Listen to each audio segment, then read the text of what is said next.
సఖీ కార్యక్రమానికి తిరిగి స్వాగతం. ఇక మా చిన్న చెల్లెలు పూర్వజన్మలో తూనికలు కొలతల ఆఫీసులో పనిచేసి ఉంటుందని మా అమ్మ జోక్ చేస్తూ ఉంటుంది. ఆమెకి 0 సైజ్ కరీనా కపూర్ ఆదర్శం. ఏం తినాలనుకున్నా ముందు ఆ పదార్థంలో ఎన్ని క్యాలరీస్ ఉన్నాయి అని లెక్కించి కానీ తినదు. మా బామ్మ రామకోటి రాయడం అన్నా మర్చిపోతుందేమో గాని మా చిన్న చెల్లి ఆ రోజు తిన్న అన్ని పదార్థాల క్యాలరీల లెక్కని డైరీలో జాగ్రత్తగా నోట్ చేసుకుంటుంది. కాస్త క్యాలరీస్ ఎక్కువై ఉన్నాయి అనిపిస్తే మన్నాటి భోజనంలో కోత విధిస్తుంది. ఈ శ్రద్ధ చదువులో చూపిస్తే ఏ స్ట్రేట్ ర్యాంక్ వచ్చేదని మేమందరం ఎగతాళి చేసినా పట్టించుకోదు. ఈ కార్యక్రమం తర్వాత మళ్ళీ మాట్లాడుకుందాం.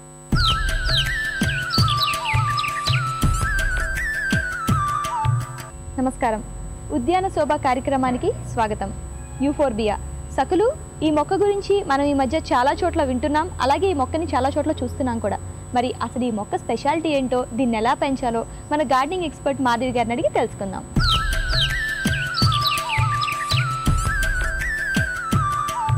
మాధవి గారు, ఇవాళ మా సక్కులకు యూఫోర్బియా గురించి చెప్తా అన్నారు కదా, వివరిస్తారా? తప్పకుండా అండి. ఈ మన హైదరాబాద్లో గత 8-10 సంవత్సరాల నుంచి గార్డెనింగ్ అన్నా ల్యాండ్స్కేపింగ్ అన్నా చాలా ఇంట్రెస్ట్ పెరిగిపోయింది. ఆ ఇంట్రెస్ట్ పెరిగిన వాటిల్లో వచ్చిన 2 మొక్కలు, ఒకటి పామ్స్, రెండోది యూఫోర్బియా. ఎంత పాపులర్ అయ్యాయి అంటే, ఒకటి దీని అందం వల్ల, రెండోది దీన్ని పెంచుకోవడం చాలా ఈజీ కాబట్టి. సో ఈ 2 లక్షణాలు దీనికి ఉండడం వల్ల ఇది చాలా పాపులర్ అయింది. దీన్ని పెంచుకోవడం చాలా ఈజీ. దీన్ని ఇండోర్ అవుట్డోర్ రెండుగా వాడుకోవచ్చు. ఈ మొక్క ఎంత ఈజీగా పెంచగలుగుతామో అదే కాకుండా దీనికి చాలా అడ్వాంటేజెస్ ఉన్నాయి. దీన్ని చిన్నగా పెంచుకోవచ్చు, పాటెడ్ ప్లాంట్ లాగా, లేదు ల్యాండ్స్కేపింగ్లో దీన్ని పెద్ద బుష్ లాగా పెంచుకోవచ్చు. ఇంకా దాని ఏజ్ పెరుగుతున్న కొద్దీ దాన్ని ఇంకా సైజ్ పరంగా పెంచేసి బయట, ఇంటి బయట, ఆరు బయట కూడా బాగా పెంచుకోవచ్చు అన్నమాట. అంటే గ్రౌండ్లో కూడా పెంచుకోవచ్చు. దీనికి చిన్నగా కట్ చేసి దాన్ని ప్రాపగేట్ చేయడం ఈజీ. అంటే మల్టిప్లై చేయడం, ఎక్కువ మొక్కలు తయారు చేసుకోవడం చాలా ఈజీ. ఉన్న వాటిని మల్టిప్లై చేసి, అదే కాకుండా దాన్ని చిన్న బుషీగా పాట్స్లో పెంచుకోవచ్చు. పెద్ద ల్యాండ్స్కేపింగ్ ప్రాజెక్ట్ ఉంది, ఇక్కడ పెద్ద ఫ్లవరింగ్ ప్లాంట్ కావాలి అవుట్డోర్ అంటే, ఇలాంటివి చాలా ప్రిఫర్ చేస్తారనమాట. ఇప్పుడు జనరల్గా ప్రతి ఇంట్లో ల్యాండ్స్కేప్స్లో కానీ ఆఫీసెస్లో కానీ ప్రతి ఒక్కరు ప్రిఫర్ చేస్తున్నారు ఈజీ మెయింటెనెన్స్ అని కానీ దేనికైనా. అండ్ దీంట్లో ఎన్ని కలర్స్ ఉన్నాయి? దీంట్లో దాదాపు ఒక 28 కలర్స్ ఇక్కడ పాపులర్ ఉన్నాయండి. దాంట్లో చాలా కామన్ రెడ్ అండ్ ఎల్లో. ఇది కాకుండా దీన్ని ఇంకా, అంటే దీన్ని క్రాస్ బ్రీడ్ చేసి కొత్త కలర్స్, గామారేస్ వాటి ట్రాన్స్ఫర్మేషన్ చేసి చాలా కలర్స్ తయారు చేస్తున్నారు. ఎందుకంటే ఇది చాలా ఈజీగా పెంచుకోవచ్చు. అవును, అది గార్డెన్ లవర్స్ పెట్ అన్నమాట ఇది. అందుకని దీన్ని ఎక్కువ పాపులరైజ్ చేస్తున్నారు. అండ్ అంటే దీనికి వాటర్ ఎలా పోయాలి, ఏ టెంపరేచర్స్కి బాగా ఉంటాయి? ఇది యాక్చువల్గా హాట్ టెంపరేచర్స్ ప్రిఫర్ చేస్తుంది. బాగా వేడి సన్లైట్, డైరెక్ట్ సన్లైట్ అలాంటివన్నీ చాలా లైక్ చేస్తుంది అనమాట. సో మనకు బయట ఎంత కావాలంటే అంత ఎండ ఉంది కాబట్టి ఎలా అయినా బతికేస్తుంది. అంటే ఇది ఎక్కడి నుంచి వచ్చింది? ఇది ఆఫ్రికన్ది. ఇది వేడి లైక్ చేసే ప్రదేశం నుంచి వచ్చింది కాబట్టి. అది కాకుండా దీనికి అన్ని ముళ్ళులు ఉంటాయి కాండం నిండుగా. సో అందుకనే దీనికి క్రౌన్ ఆఫ్ థార్న్ అని పేరు. బొటానికల్ నేమ్ అయితే యూఫోర్బియా, పాపులర్ గా దాన్ని అది అంటారు. అదే కాకుండా డెజర్ట్ రోజ్ అని కూడా అంటారు. సో ఇది డిజర్ట్స్ లో కూడా బాగా పెరుగుతుంది. సో ఆ ప్రదేశం నుంచి వచ్చింది కాబట్టి దీనికి అలాంటి పేర్లు ఉన్నాయి అన్నమాట. అండ్ ఈ ఫ్లవర్స్ కూడా చాలా బ్యూటిఫుల్ గా, ఇవి బంచెస్ పూస్తున్నాయి కదా.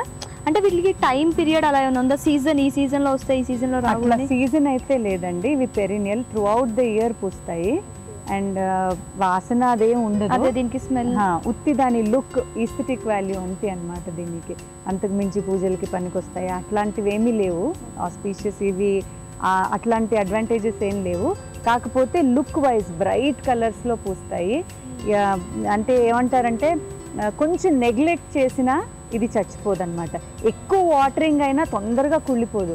తక్కువ వాటరింగ్ అయ్యి, లేకపోతే ఊరెళ్ళారు, పడేసి వెళ్ళారు, దాన్ని వచ్చి చూసేసరికి అది చచ్చిపోయి ఉండదు. తర్వాత పోస్తే మళ్ళీ సర్వైవ్ అవుతుంది అనమాట. సో అలాంటి రఫ్ ప్లాంట్ ఇది. సో పెంచడానికి చాలా ఈజీగా ఉంటుంది, అంటే చూడటానికి కూడా చాలా బ్యూటిఫుల్గా కూడా ఉంది కదా. ఓకే, దీన్ని ప్లాంట్ చేద్దామా? తప్పకుండా అండి. ఈ యూఫోర్బియా నాటుకునేటప్పుడు మామూలుగా నేలలో అయితే కొంచెం ఎటువంటి నేలలో అయినా ఇది సర్వైవ్ అయిపోతుంది. వెల్ డ్రైన్డ్ అంటే ఇప్పుడు మామూలుగా మన హైదరాబాద్, మన ఆంధ్రప్రదేశ్, ఇండియాలో ఉన్న సాయిల్ ఎక్కువ నీళ్ళని రీటైన్ చేసేసి, అంటే ఈ నల్లరేగడి మట్టిలాగా పోసి నీళ్ళు అలాగే ఉండిపోయి ఆ రకం లేకుండా ఉన్న ఈ ఇసుక నేలలు ఏవైనా దీనికి అనువుగానే ఉంటాయి. నేలలో పెట్టుకునేటప్పుడు మాత్రం మనం అంత జాగ్రత్త వహించక్కర్లేదు. కానీ దానికి మనం కృత్రిమ వాతావరణాన్ని, కృత్రిమ సాయిల్ని ఇస్తున్నాం కాబట్టి మట్టిని, అప్పుడు కొంచెం జాగ్రత్త వహించాలి. ఏంటి అంటే దీనికి ఇంగ్లీష్లో వెల్ డ్రైన్డ్ సాయిల్ అంటారు.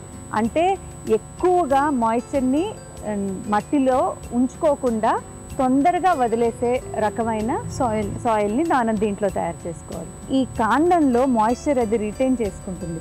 దీన్ని మనం కట్ చేసి చూసినప్పుడు దాని లోపలంతా జిగటగా ఒక రకమైన జెల్లీ లాంటి పదార్థం ఉంటుంది. అది దానికి కావలసిన కృత్రిమ తేమని అది దాంట్లో స్టోర్ చేసి పెట్టుకుంటుంది. వేరే జంతువులు వచ్చి దాన్ని తినేసి ఆ మాయిశ్చర్ని లాగేసుకోకుండా ప్రొటెక్షన్ కోసమని నేచర్ దానికి ముళ్ళులు ఇచ్చిందనమాట. సో ఇది డెజర్ట్లో దాన్ని సర్వైవ్ అంటే చేసుకోవడానికి, ప్రొటెక్ట్ చేసుకోవడానికి నేచర్ దానికి ఇచ్చిన ఇలాంటి సో అలాంటి డెజర్ట్లో పెరిగే దాన్ని ఇప్పుడు మన ఆరుబయట మన ఇంట్లో పెంచుకోవాలనుకుంటున్నాం కాబట్టి దానికి కావాల్సినవి అనువైనవి ఈ కృత్రిమ మట్టిలో మిక్చర్లో మనం ఇవ్వాలి. దాన్ని పాట్ మనం పెట్టుకోవాలనుకున్న పాట్ని చూస్ చేసుకొని దీనికి ఎలాంటిదైనా సిరమిక్దైనా, ప్లాస్టిక్దైనా, మట్టిదైనా, ఎలాంటి తొట్టైనా దీనికి యూజ్ చేసుకోవచ్చు. దాంట్లో మాత్రం కింద కొంచెం కంకర వేసుకోవాలి. ఎందుకంటే ఈ మనం ఏదైతే మిక్చర్ తయారు చేసుకున్నామో అది డ్రైన్ అయిపోకుండా, అంటే నీళ్లు పోయంగానే ఆ రంధ్రాల్లోంచి బయటకు వచ్చేయకుండా ఫిల్టర్ అయ్యి ఉత్తి నీళ్లు మాత్రమే, ఎక్సెస్ నీళ్లు మాత్రమే బయటకు వచ్చేలా ఇలా కంకర వేసుకోవాలి. వేసుకున్న తర్వాత దీంట్లో కావలసిన మట్టి తయారు చేసుకునేటప్పుడు మాత్రం దీంట్లో 40% ఇసుకే ఉంటుంది. మిగతా 30% మట్టి ఉంటుంది. మిగతా ఎరువు అన్నమాట. అది దీంట్లో వేసుకున్న తర్వాత మామూలుగా సాధారణంగా మనం ఎలా అయితే మొక్కని ఒక స్పాట్లోంచి ఇంకో పాట్లోకి రీపాటింగ్ చేసుకుంటామో అలాగే చేసుకోవాలి.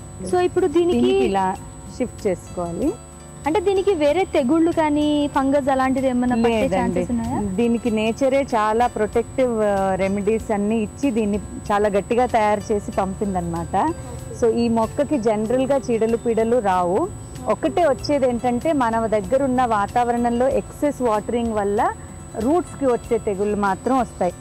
ఇలా మొక్క నాటిన తర్వాత మితంగా నీళ్లు పోసుకోవచ్చు. ఓకే. అంటే ఇప్పుడు వన్స్ మనం ఈ కుండీలోంచి మార్చాం కదా, ఇది షిఫ్ట్ చేసాం కదా, అది సెటిల్ అవడానికి ఎంత టైం పడుతుంది? దీనికి ఆల్రెడీ రూట్స్ ఉన్నాయి. ఇది సెటిల్డ్ మొక్కే కాబట్టి దీనికి పెద్ద డిస్టర్బెన్స్ ఏం అవ్వలేదు. అయినా కూడా ఒక 2-3 డేస్లో ఇది సెట్ అయిపోతుంది. ఇలా పాట్ నుంచి పాట్లో పెట్టుకున్నాం కాబట్టి పెద్ద ఇబ్బంది పడదు. కానీ దీని నుంచి మనం నేలలో పెట్టినప్పుడు దీనికి పాట్లో ఉన్న మట్టికి నేలలో ఉన్న మట్టికి తేడా ఉన్నప్పుడు మాత్రం అప్పుడు మొక్క కొంచెం షాక్ వస్తుంది. అలాంటప్పుడు ఏమవుతాయంటే ఆకులన్నీ రాలిపోయి మళ్ళీ సన్నగా చిగురు వచ్చి అలా ఒక 1-1.5 మంత్లో మళ్ళీ సెటిల్ అయిపోతుంది. సో ఆ ల్యాండ్కి అలవాటు పడిపోతుంది అది. థ్యాంక్ యూ మాధవి గారు. యూఫోర్బియా గురించి ఇది ఇంట్లోనే కాకుండా ల్యాండ్స్కేప్స్లో అన్ని రకాలుగా ఉపయోగపడుతుంది. దీని గురించి మాకు ఎక్స్ప్లెయిన్ చేసినందుకు thank you very much. Thank you అండి మీకు కూడా.